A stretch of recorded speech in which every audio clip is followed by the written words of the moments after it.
All right, good afternoon. It's Wednesday at noon. It means it's time for an Iowa Learning Farms conservation webinar.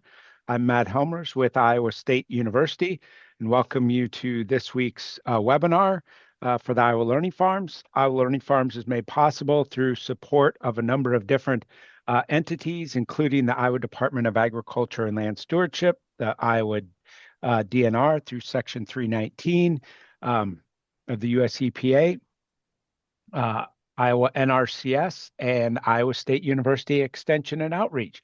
And really excited today to welcome, found out Jon Lore, that's a Clean Water Legacy Specialist with the Minnesota Department of Natural Resources, is an ISU grad from our NREM department. So super excited to welcome a fellow ISU grad, different departments, but a fellow ISU grad to the webinar series today.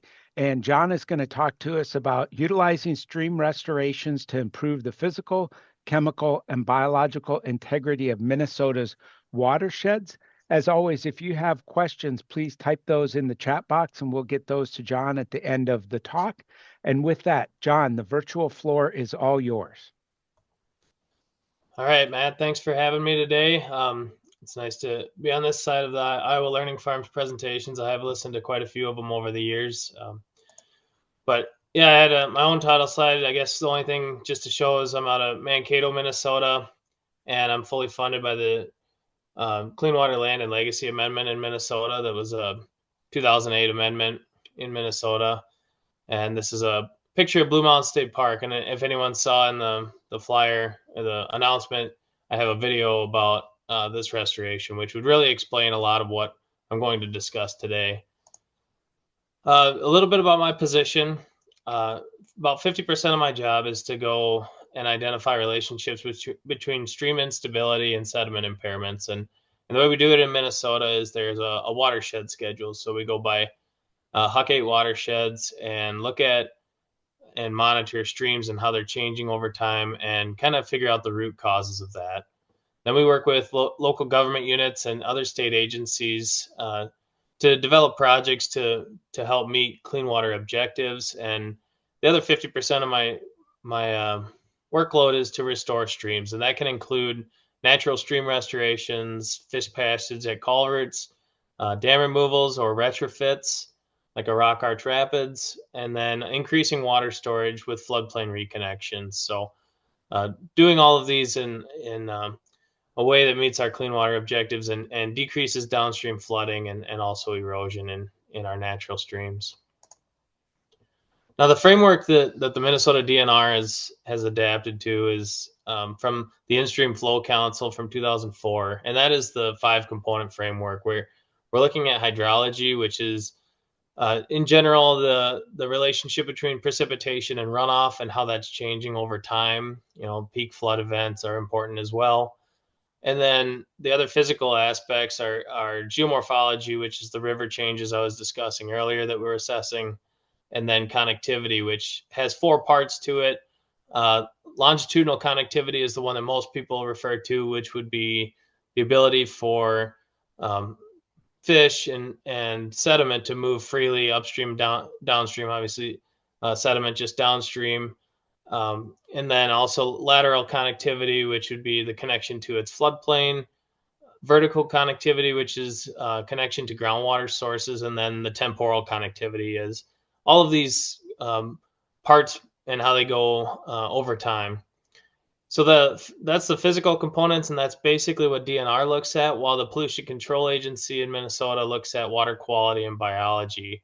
And they're the ones identifying impairments, and then we can help with the stressor identification process to see how these 5 components are working together and what we can work on to make the water quality and biology impairments get delisted. And one thing that's really important about this is you look at it and it looks like a puzzle piece, and that's intentional because if any one of these components is disrupted, the other 4 can follow in suit. So we want to make sure when we're doing projects that we are going to have a beneficial impact or no impact on each one of these 5 components. Today, I'll probably talk a lot about stream stability, and the definition that we use is from Dave Rosgen, which a stream that is stable can transport the water and sediment of its watershed while maintaining its dimension, so its shape, its pattern, and its profile without aggrading or degrading. So it's not building up or cutting down. And another word we call this is dynamic equilibrium. So we know that streams are going to erode over time. That is just the general basis of flowing water, but we want to make sure that they're maintaining the dimension, pattern, and profile and not building up or cutting down. Some consequences of river instability. This is from wildland hydrology. Loss of aquatic habitat. Certainly an unstable river has less habitat than a stable one. Land loss. We see a lot of land loss from bank erosion, whether it's private land or near infrastructure. Because of the bank erosion, we have an increase in sediment supply. And that can lead to an increase in flood stage if the channel starts aggrading and the channel doesn't have the capacity to hold as much water as it did previously.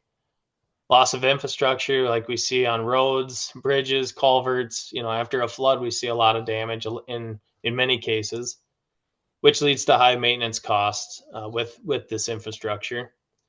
And then generally, unstable channels have less aesthetics to it. They're not as visually pleasing to see. So, and ultimately, it leads to a loss of ecological function, which leads to those water quality and biological impairments that we were just talking about.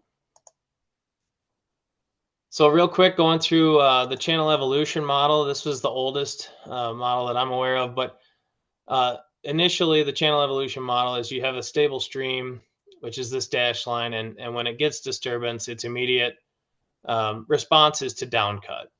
So that's that degrading part of the definition I gave earlier. Once a channel loses its ability to connect to a floodplain, it holds so much energy within the channel that it starts to undermine its banks and widen out.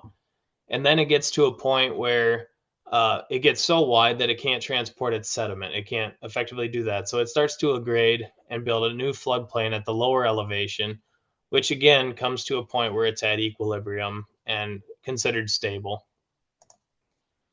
Now, there's been many documented ways that this can happen in different ways. Sometimes you need a downstream control to incise in order to get your channel to downcut. So sometimes that's not possible to downcut.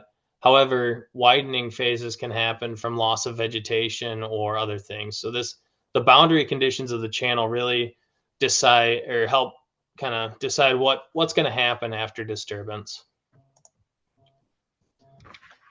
So this is an example near Mankato. This is the Rush River, just to kind of show this process unfolding. But I'll show the pictures here, or the arrows here, showing this is an abandoned floodplain, and now we've got an abandoned floodplain here, and now it's down, cut, and widened, and it's getting it's getting a new floodplain at this elevation. But as you can see, this is all pretty unstable material. After a flood, it can still be sorted and changed. Ultimately the channel is really pushing out, trying to get a wider floodplain. And then a lot of that is in response to higher flood events, trying to have enough floodplain to capture what's going on in its watershed. And this is just a valley cross section to show that this process has been going on for about 10,000 years in southern Minnesota since the last glacial period.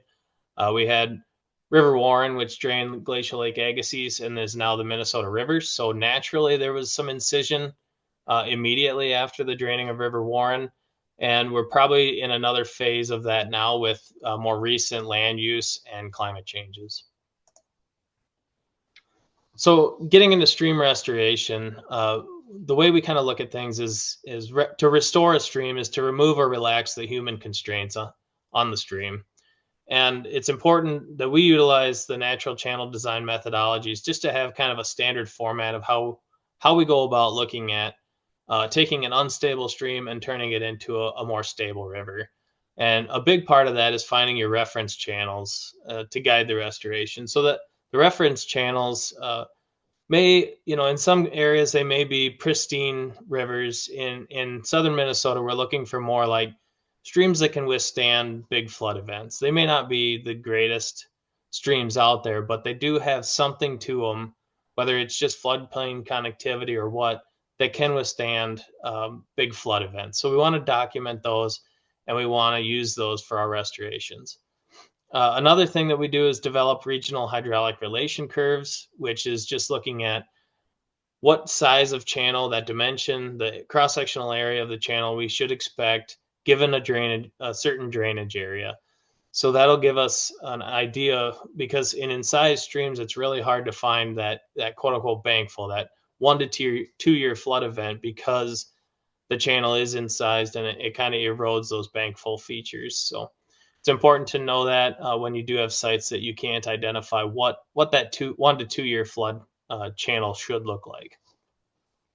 Uh, Throughout the process, you want to model the channel components to make sure you're passing water and sediment. We see a lot of examples where you may make a larger channel to pass water, but it doesn't have the capacity to move sediment, and ultimately it narrows up over time again. So we want to make sure that we're passing both water and sediment, and if possible and natural, we want to include a floodplain, and I'll drive that in a lot today.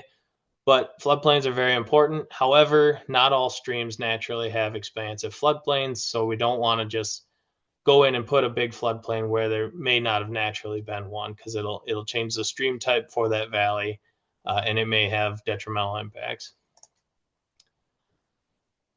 So, like I said, we want to restore the dimension, pattern, and profile to our disturbed stream. So a lot of times we're working in channelized, low gradient headwater streams that still have the ability to connect with their floodplain. Because if you don't have that ability, it's very difficult with FEMA and other, just other guidelines to raise a channel back to an old floodplain. And maybe it's not the right thing to do in many cases. So if you have one that's really incised and you have to do a lot of excavation, it can get very expensive. So we prioritize looking at these headwater low gradient streams that already can connect to a floodplain. And then we're also connecting floodplains at road crossings. So we're using floodplain culverts to dissipate energy along the floodplain, and not have that pinch point that you see at a road crossing, where you may have one culvert that is enough to take on the 1 to 2 year flood event, but it can't take on many other floods, and it ultimately will fail in a larger flood event. This is the example given in the video and on the title page, but this is Lower Mound Pool in Blue Mountain State Park. It's about a 20-acre reservoir that in 2014, the emergency spillway ended up failing, and the water started flanking the dam and effectively drained the reservoir, which led to a head cutting stream heading up into the reservoir. So after many meetings with stakeholders and the state park and local officials and everything, we did decide to do a stream restoration, which now looks like this. It's a very sinuous, narrow and deep channel that has backwater habitat. One of the important things is that this channel this area has Topeka shiners and plains top minnows and many other threatened and endangered riparian, semi-aquatic species. So this backwater habitat's really great for a lot of those species. And we have floodplain wetlands that we use to help with our cut fill balances, but also they have secondary benefits that migrating shorebirds utilize them, and certainly a lot of Topeka shiners and plains top minnows. So, and then since the reservoir elevation was higher than the existing ground downstream, we used a rock arch rapids to connect that and allow for fish passage in between. And it also gives a water flowing feature for the general public to come and kind of listen to the water flowing. This is from a Sioux quartzite outcrop, just kind of our version of a drone photo. But this is kind of a nice spot to come back to from year after year and see how things are changing from a higher visual point. This is another example just east of there where the channel had been cut off in the past. We ran into a situation where there's a tile flowing in here, so I'll kind of show how we worked around that. But ultimately, we blocked the channel right here and excavated a new channel kind of in this old pattern to just give it that ability. And then we also excavated a floodplain because it had incised since it had been cut off. So In the more recent aerial photo, you can see the channel going this way, and then there's also, if you look really closely, you can see the vegetation difference on the floodplain that we excavated. But since this had a tile outlet on it, we allowed to have that outlet this way, but this acts as backwater, and actually Topeka shiners and Plains top minnows utilize this habitat as well. So this is what the stream looked like before construction. One thing to note, right after or during construction, we generally will cut a channel as an ellipse shape.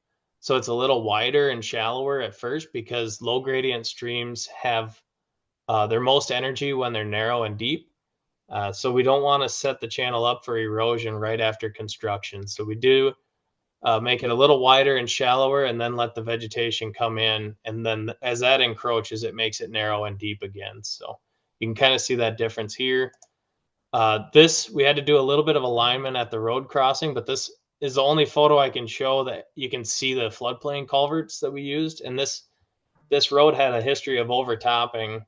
And since then, I don't believe it has. And that was constructed in 2016. So it seems like everyone's been pretty happy with this. And the culverts are staying clean of sediment, and the channel has narrowed up since. You can see this is kind of wide and shallow. Now, in other situations, we just do bank stabilization, and we push for natural materials, but when we can use them. So usually we use bank stabilization in channels that are relatively stable, but they may have individual eroding banks that are contributing sediment to the channel. And whereas unstable channels, they're going to have an eroding bank on every outside bend, and they're working to achieve stability. So we don't want to just stop that for no apparent reason. We will do that when there's infrastructure endangered. And also another thing with natural materials, we want to use them if the channel has connection to its floodplain, because that's that relief valve. If it doesn't have connection with its floodplain, we generally lead to harder armoring, like riprap or stuff, if infrastructure is involved. This is a site in Fairmont on Dutch Creek where the channel was over widened on the pool, and you can see, a 8 to 10 foot bank is eroding pretty significantly. And this is just a small part of a bigger project, but they brought us in to do some tow wood. And so underneath, you can't see the root wads anymore in this picture, but there's root wads underneath the water surface that are holding against energy at lower flows. And then as it gets up, there's willows that grow on top of it. And then this bench is kind of a floodplain elevation as well. So energy dissipates instead of increasing as it's going through the bend. Here's another example on the Shell Rock River, right north of the Iowa border. So we did two different banks here, but this is the before and this is the after, what it looks like. And you can see how we reshape the bank and protect the toe with root wads and then other woody material. This bank was about 20 to 25 feet tall. So instead of kind of doing it the other way where you're back sloping, we just built a bench out, and then this will naturally, over time, it'll kind of slope itself out. But when it does fall, it falls onto our bench instead of into the stream. For reference, the Iowa border is right here. So just kind of a visual where we're at. This tow wood is on the south side of Mankato, and in 2011 it was installed. I believe this photo is 2012, 2013, something along those lines. It really looks pretty well established, a lot of wood to dissipate the energy. We've got a cross vein right here to backwater up and kind of really reduce the flows, the energy at lower flows up to the 2-year flood. The problem was it didn't have access to its floodplain on this side, and ultimately led to the failure of this project. The cross vein is right here, and the water is actually getting forced this way. So after the 2016 flood event, this house was almost hanging off of the bank by the time the water went down. So ultimately, we've learned that there's a place for the natural materials, and we certainly, between infrastructure and no floodplain connectivity, we would probably shy away from that in this situation. Now, another part, it's kind kind of specific to southern Minnesota and northwestern Minnesota is two-stage ditches. So you're trying to get kind of that endpoint in the channel's evolution scenario, where you're trying to get some floodplain and a narrow and deep channel. And some ditches will naturally form a two-stage bench, where other ones, depending on materials and slope and other things, they may not, and they may need to be helped with excavation. But the point again is to create access to a localized floodplain, which in turn reduces your shear velocities and energy and bank erosion, and it allows the in-stream habitat to self-maintain. So in Minnesota, we evaluate ditches as a modified resource. So they have different IBI characteristics. So we can actually get drainage ditches delisted if they have the right habitat and water quality. This is just a quick photo. All the red is altered water courses in my region. All the green is natural. So about 25% is natural. There's a gray in there that's 21% is no definable channels. So basically everything else is altered. And where there are natural channels, it's generally not feasible or it's high risk to do stream restoration. So we do work in a lot of these altered channels. An example of that is Faribault County Ditch 64, where this is a picture from a road looking downstream, and then this is looking upstream. You can see that the channel is starting to build a smaller channel within the old ditch, and it's building a floodplain, but in doing so, it starts to meander a little bit, and that's causing a lot of erosion along the embankments. Now, we got brought into this because there was a suggestion to just clean it out. And this site was much steeper than most drainage ditches, about 0.3%. And to clean it out would just induce incision. So we were worried about that. So this is one of the banks, about 6-7 foot tall banks that are eroding about a foot per year.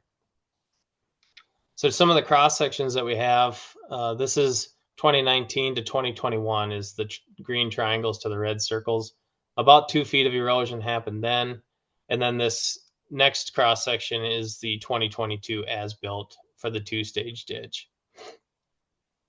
And now this is 2022 to 2024, where you're seeing some floodplain deposition, not any bank erosion on either side, and maybe a little bit of channel scour, but that could be construction sediment as well. So this is a before and after from that upstream road crossing looking down through the two-stage ditch section. And now one of the things, if you don't see any erosion, you'd say maybe it didn't take on any flood, but this is a Mother's Day event right at the year after it was constructed. So it did get tested.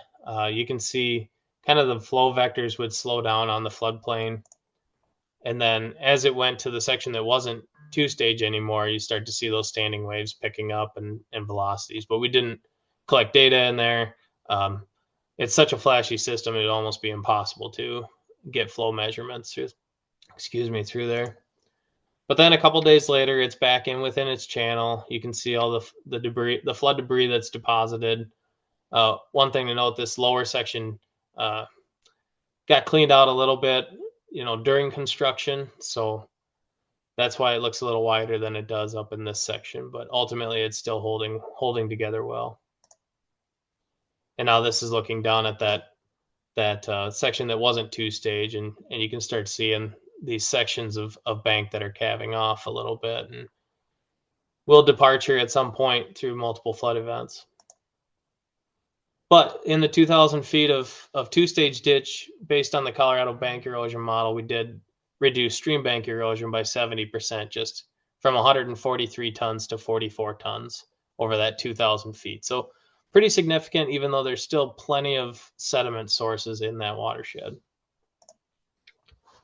Another big part is restoring fish passage. So I'll kind of go through this a little quick, but this is the Cottonwood River watershed, and the River Ecology Unit in Minnesota did a culvert or crossing inventory. So we kind of know what crossings are barriers to fish passage. So we can get a map like this, and then we can start prioritizing. Well, there's a lot over in here, over on this side, but there are some dams that we can maybe look at. So maybe we want to get those ones first. This is an example of another crossing where they channelized the stream, put the road crossing in, and then had a grade control. But the purpose of showing this is that just downstream of the barrier there was four fish, or just upstream there was 4 fish species, and just downstream there was 20 fish species. So the barrier alone led to 16 species not being up here. The habitat, everything else didn't matter. So when we're looking at biological impairments, these barriers can lead to removal of these barriers can certainly help. This is one of the 3 dams that we removed on the Cottonwood River. The dam was here by the road. We removed it and replaced it with 7 riffles that each have about a half a foot of elevation drop. So they're still passable by fish, and each one of them has these scour pools below them that make great fishing habitat. Great resting areas too. But part of our design, Luther Odland and Neil Hogred's designs, is that we put these kind of big flat rocks out there for people that can kind of stand and use them as fishing stones and stuff. And they work out really well for the people that do fish them. They have some of the best success in southern Minnesota, I would say. This is a map, an older map now that the River Ecology Unit put together that shows kind of a lot of the removed dams and nature-like fish pathways in Minnesota, especially in the Red River Basin. There's been a huge effort on that, and as a result, just 2 years or 3 years ago now, the first lake sturgeon spawn was documented in the Red River Basin of the North, and it was the first one in over 100 years documented. So these fish were stocked in the 90s, I believe, and had just gotten to the age where they could spawn. So it's pretty incredible. As long as they have the ability to get to their habitats for spawning, they will. And we've documented them now spawning on our own structures, where this is kind of riprap under a bridge even. Now, with all stream restorations, it's important to have some source of monitoring, because rarely there's funds available and grants, but we don't want to just do a project, say it was great, walk away, and never come back. We don't know if we met our objectives. We don't know if we succeeded or we failed. And until you monitor, you don't know that. And failure is definitely something that everyone, to some degree, is going to do with probably every project. And it's not meant to define the project, but you do learn from it and you do better in your future projects. So just want to throw this in there, like that we learn from every project. It's an ongoing learning process with each stream restoration. So some considerations for stream restorations. Like I said before, we want to have a null or beneficial impact on all 5 components. Every site has its own considerations, so there's no blanket restoration. And natural channel design gives kind of a consistent approach to look at that and what facets you want to put into each project. You certainly want to match the stable stream and valley type combination for your restoration. You don't want to mismatch, put an unstable stream in your valley. Another thing, floods will definitely come. Prepare for them throughout the design and implementation. We've had huge floods come through right after construction, and I promise that'll happen again. But if you get your floodplains right, and that's going to help. And then also just to know that, like, right after construction, they're at their highest risk. So like we say, it's kind of like surgery. You're at your highest risk of infection after surgery. You're also at your highest risk of failure right after implementation, before your vegetation comes in to help out. Restored channels must transport water and sediment, like I've said before, and working with nature and human infrastructure as much as possible. So, we may know what we need out of a project, but there may be human constraints on it. So we're trying to get better than where we're at. Is very important. And if there's too much constraint on a project, it may be worth looking at other areas to do work. And then the last point is that there's so many stakeholders in each one of these projects that the best way to get through the project is keeping everyone at the table from planning to implementation. So that includes landowners, public officials, other state agency staff, other maybe federal agency staff. So just keeping them at the table at all times, they can kind of choose if they're going to be at that meeting or not. So this is kind of the last thing is we put together a document for stream and gully erosion to help with the new nutrient reduction strategy in Minnesota. So, there wasn't a lot of information on where nutrients are coming from stream banks and such. And this table here kind of breaks down these typical structures or practices that are going into our watersheds and looks at them from an aspect of how do they impact water quality, the 5 components essentially. So you can look at this. The next slide has a link to it, so you can kind of look at it more in depth than just this table. But this makes a nice visual to show, like, maybe grade control structures can be good, but if the design blocks fish passage or creates more erosion, then it's going to have negative impacts on some of the components. Whereas stream channel restorations, at least from what we've looked at and what reference articles show, probably do, at least if done well, don't have negative impacts to any of these practices or components. Here's some links that you can kind of look at later on, but there's, the link that I gave originally with Blue Mountain State Park. This is a project in Duluth. The lake sturgeon recovery video is excellent. It's a little long, but it's an excellent video. Dams to rapids, and then this is the article or the paper that we just got done publishing for the nutrient reduction strategies. So that I am hopefully not too far over time, and we'll take questions. All right. Thanks so much, Jon. Maybe we can go to the next couple slides. Yep. All right. If you watch this webinar live and are wanting to earn a CCA CEU, please email Elena Whitaker. Her email is alenaw@iastate.edu. Do that by 5 o'clock today and include your name, the name you entered to watch the webinar, and your CCA number. Again, Elena Whitaker, alenaw@iastate.edu. Let's go to the next one here. Okay. If you watch this webinar live and are willing to fill out a voluntary demographic survey, we'd greatly appreciate it. You can go to iowalearningfarms.org/survey or scan that QR code. Only one survey response is needed for all 2025 webinars. So if you've done that, thank you so very much. If you're willing, we'd greatly appreciate it. We can go to the next slide, which is probably a plug for next. We have Marissa Osterloh is going to be talking about a modeling approach for quantifying the ecosystem services of managed prairie systems. So Marissa's been doing some modeling based on our comparison of biofuel systems project site where we have some restored prairie, and has been doing some really great modeling with that. So please tune in next week to hear from Marissa. And then a plug that all of our webinars are archived. So we can go to the next slide, Jon. This webinar and all previous webinars are archived at the iowalearningfarms.org/webinars site, or you can go to YouTube. We have a webinars playlist there. Okay, maybe we can go back to the slide with the links, because there were some folks that were wanting those. There we go. We can leave it there while we get to some of these questions. So first off, on that, I think it's on the first project, on the Mound Creek one, did you construct the meanders or did they form naturally? We did construct the meanders, and a point I meant to make is that we made it a little more sinuous than normal, because we expect that over time there'll be shoot cutoffs, and ultimately that'll benefit the local biology. Okay. There was a next one. If you're working with headwaters, are you controlling nick points below them so the stream down cutting doesn't propagate upstream from the higher order streams they flow into?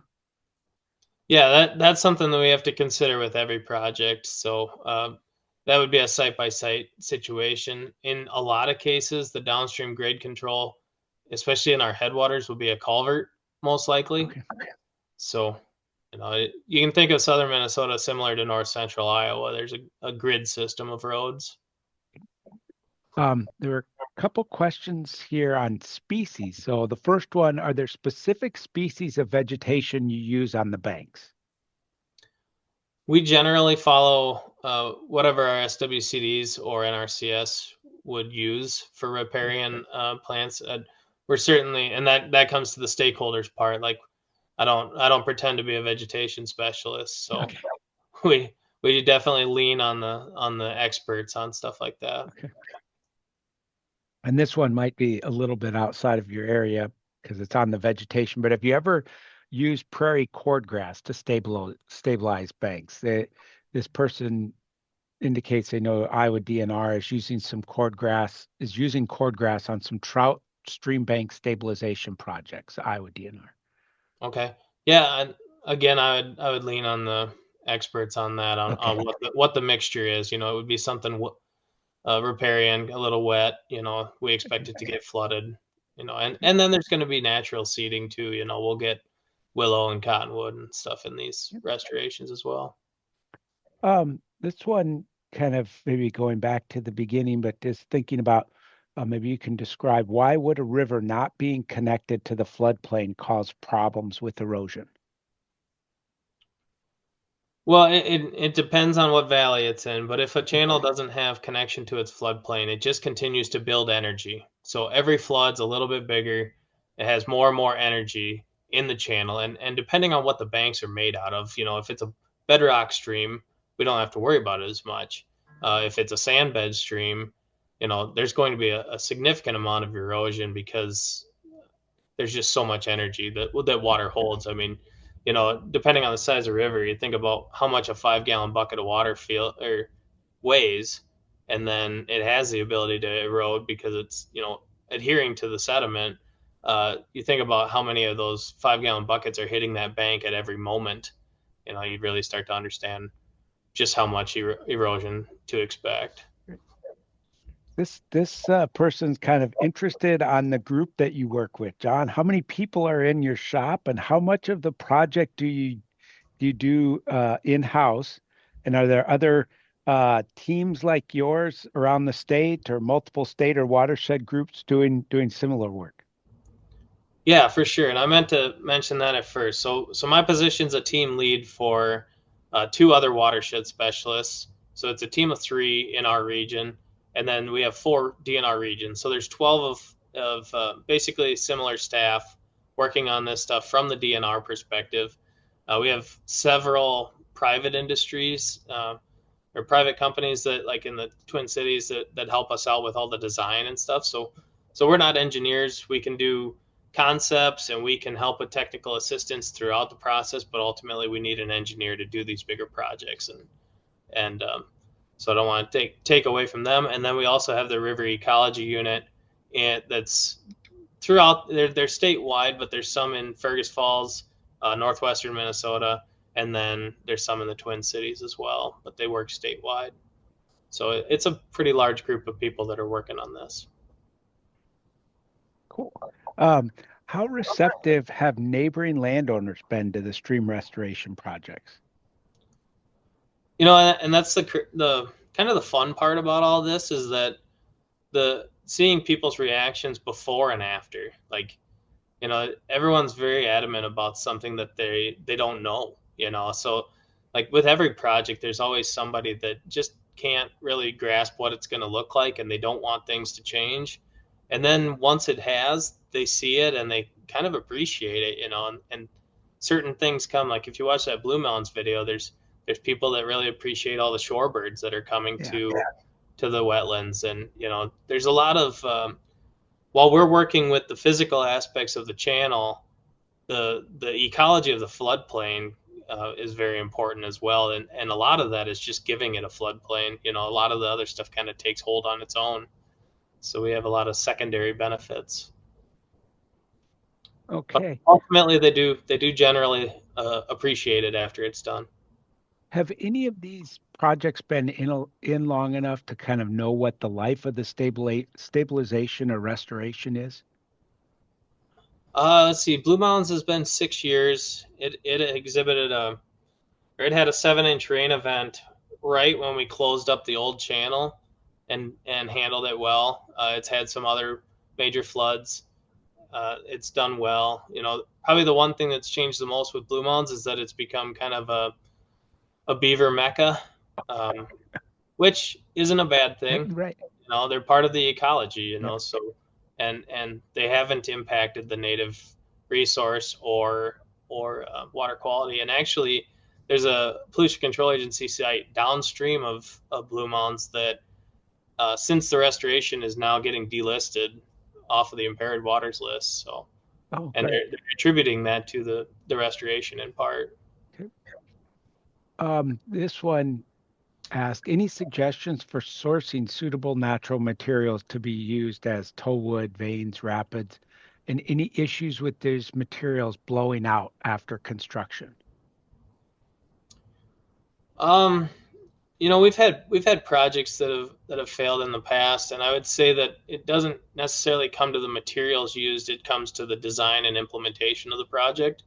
So, I'd say if you can locally source anything, we've had projects that we've taken just sod mats and just scraped them up with a skid steer, and then just lay them on the tow wood afterwards, and then they just take root, and then you've already got kind of an established vegetation there. But I would say that it probably more so just how things are implemented than where the materials come from is where Okay. you see failures. Okay, maybe we can move. Can you go ahead to the CCA CEU again? I think it might be two slides. There we go. Somebody asked for this. Uh, and this, get your questions in if you still have some, but I'll get this one that if you watch this webinar live and are wanting to earn a CCA CEU, please email Elena Whitaker, ALENAW at iastate.edu by 5 o'clock today and include your name, the name you entered to watch the webinar, and your CCA number.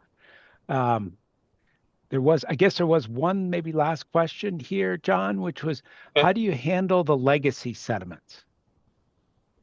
If possible, we try to stabilize them in place. So, if you're referring to the Blue Mounds one, we cut the channel in the old sediment, and then let it grow vegetation for we reconnected or we put water into the channel in August, so it was about 6 or 7 months of actually flowing water and vegetation growth before we put water into the channel. So that kind of gets it to start holding that legacy sediment in, and then we could fill in the old channel and let water go with the restoration. Okay. And All if I right. didn't clearly answer any questions, Yeah. feel free to email me. Okay. And I will be happy to talk about it. I could talk about this for hours. So, All right. Yeah, this was just a great webinar and great work that you're all doing. Thanks for showing the pictures of some of the before and after, and certainly you've had some substantial rain events that have tested these practices, and so it's great to see they function so well. Um, with that, please consider tuning in next week to hear from Marissa about modeling prairie systems. And with that, I wish you all a great rest of the week and a happy Memorial Day weekend. John, thank you again so very much. all right. Thanks, everyone. Yep. Have a good day.